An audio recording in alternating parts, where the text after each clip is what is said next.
Okay guys, so here we've got Skynet's production of Mad Max the Interceptor. I did not know this was a police car. I didn't know, honestly. And this car was exclusive to Australia. This car was basically based on the 1973 XB GT Ford Falcon Coupe, and this car was exclusive to Australia. So, yeah, basically they wanted a car to feature in the film as the Black Police Interceptor, a high-performance, evil-looking Australian car. I did not know that. That was old, man. I can't remember Mad Max very well.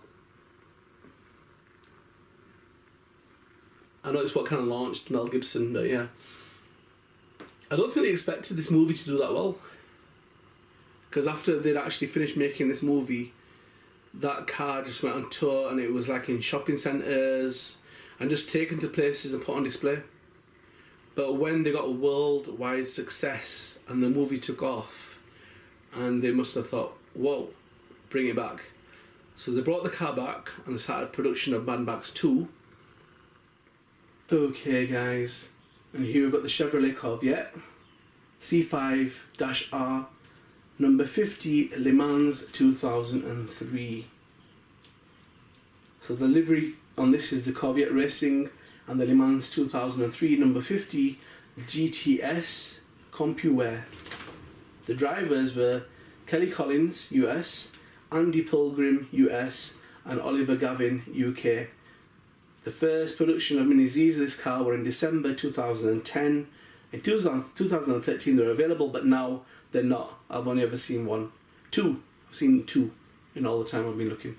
It's got a 94mm L wheelbase.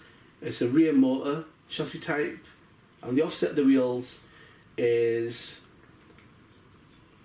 3.5 narrow at the front and 1 wide at the back.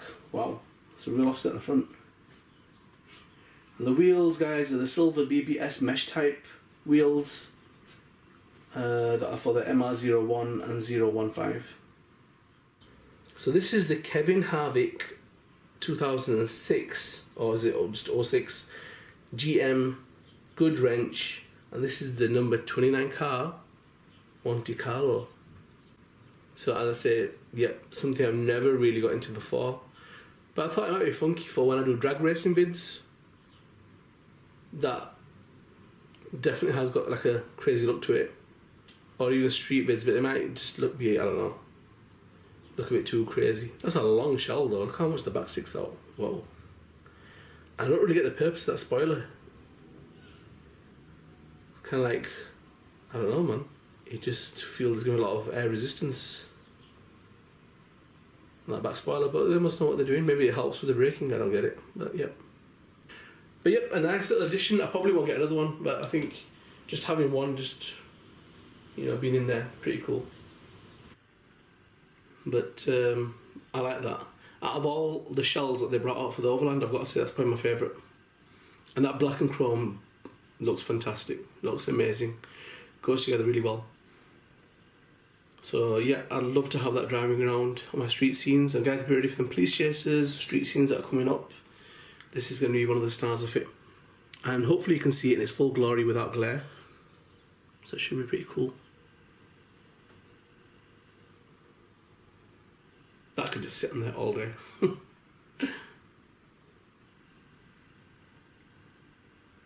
Yeah, so I mean, to get these in Japan, you're talking £200. In America, they pay customs as well as that. Pretty rare. It's pretty fortunate to get hold of this from France, and it worked out to be pretty cool. So, proper happy about that. Right, let's move on to the others.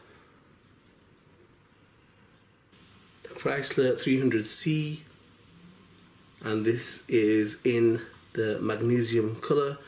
Not an officially rare one, but I've only ever seen one. And this came from Japan, from the seller Saugen. And then wheels are quite different. They remind me of the wheels I used to have on my E-Max back in the day. The Revo kind of wheel. I do apologise guys, it is raining and it's hitting the roof, but it's all good. let's just get on. But yeah, tinted out windows, magnesium colour, not really seen that before. Chromed out wheels and trim. Now what I do find a bit surprising, guys, I mean I've seen these obviously in real life and they seem like big cars. They just seem really long, chunky cars, and I don't know. It just seems like it's one scale too small. So guys, the Ford GT in like a dark navy blue metallic with white stripes. I did have this in just a shell that came on its own, if you saw my earlier vids, guys. Because I didn't have the official or original wheels, I thought, you know what, this is the pre-owned shell, I don't mind getting it because of the actual wheels that come with it. The red shell I've got is in new condition. This has a few scuffs. But yeah, I was pretty surprised with the scale. I don't really know what they're like in real life, guys. I mean, educate me, but it's compared to the other Mini Zs, it's really big. Like if you do a scale comparison, guys, I don't know. I mean, it's big compared to some of the other cars. And is it a big car? It just looks like it's not very big. Looks like a two-door car. But I don't know. Right, guys. So here we got the Ferrari 430.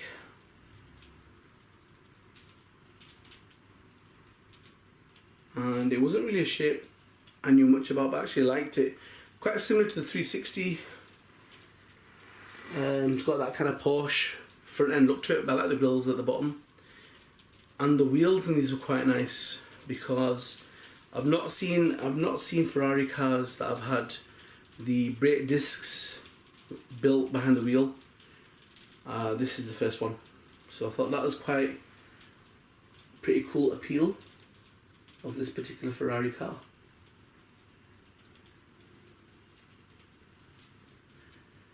And comes in the classic red, as you can see right here, guys. I have got this in the Red Bull version. So this is like the shadow grey, I think, colour. I wasn't too fond of the orange, looked a bit too toyish. This looks mean. This actually looks pretty mean, man. So, you know, a nice bit of kit. And, you know, it deserves to be inside some videos. So it's shadow grey metallic, and this is the Chevrolet Corvette ZR1. So not an officially rare car at all, but I don't know what it is, but in Japan this is really expensive. It's much more than it is in the UK, almost double the price. So I don't know, do they get exported out and it's hard to get hold of them? But it's actually a nice shell. I like the way it kind of tapers out towards the back and gets wide. Could do some nice deep dish wheels under there. Alloy wheels that are chrome will look so nice on black car. I know it's a bit dated, guys, and black wheels are in here, but they will. I've got some really cool alloy wheels coming. But this Turbo RSR version is definitely one of the classics, and it has got the deep dish wheels that I like, but I probably would put some deep dish chrome wheels under there. I've seen a video of someone on YouTube with the same black one, and it looked cool. It looked really good driving around. It looked pretty smart, man. So I think I should be able to fit a drifting chassis under there. It looks about 90mm, so I don't know, I will see. But that would be pretty cool, you know. And these are seriously rare. I mean, I got this kind of pre-owned, but brand new, people are wanting about £160 for them. So it's they are difficult to come by. And what you're finding is a lot of guys are like pulling out their private stock, stuff they've had saved for 10 years, and now they're selling them. So okay, guys, not something that you see every day. And this is the Hummer H1 in the sand yellow colour. I've only ever seen two of these guys, and well, one really, and that was in Japan, and that was on for about £150.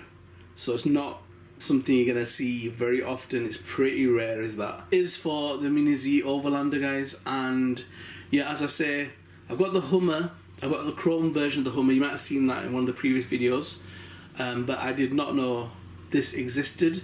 And I thought, whoa, that is gonna make an absolutely crazy addition to my ongoing battle array that I'm building up for my little tank war series that I'm going to be doing.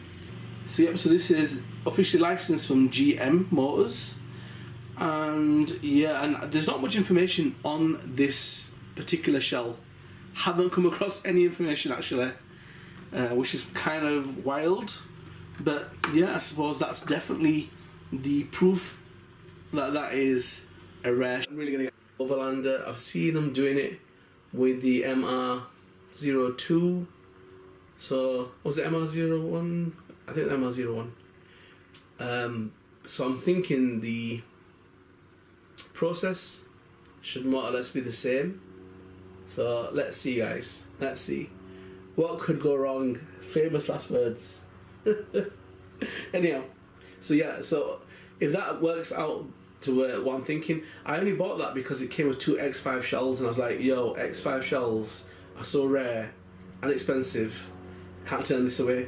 What I would have paid for them shells, and one of them shells was in really good condition, other one not so brilliant. The plane flying over my head, right? It had to happen right now, innit?